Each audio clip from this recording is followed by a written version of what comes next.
Nakapunta ako dito sa Vietnam mula 1994. So, nirekomenda ako ng queuing ko sa isang Japanese company.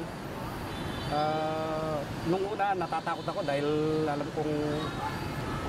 ko ang Vietnam may isang communist. Pero nung nakarating ako dito, nung kasama ko na yung mga Vietnamese sa trabaho, napakataas ng tingin sa mga Pilipino. So, masunurin sila sa amin, sa lahat ng maganda silang katrabaho. So, kaya ako tumagal dito sa Vietnam hanggang ngayon dahil maganda ang trato sa Pilipino.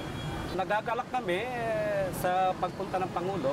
Unang-una, kailangan naming magkaroon ng isang inspirasyon tulad ng pagbisita ng Presidente.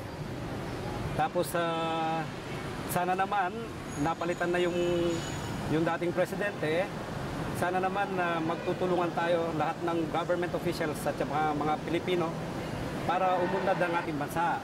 Inaasahan namin na magkakaroon ng magandang relasyon, lalong-lalo na para na rin sa mga Pilipino na nandito sa Vietnam. Sa ngayon, maganda ang tingin sa amin, pero sana gaganda pa lalo. Yung respeto, lalong gaganda. Tulungan natin ang ating Presidente, wag yung aasam palagi sa kanya. Tsaka yung puro negative kasi ang style natin puro negative. Sana ngayon si Noynoy na naging Presidente, sana ay magtulungan tayo sa ating sarili at kagaganda ng ating buhay at sa ating bansang Pilipinas.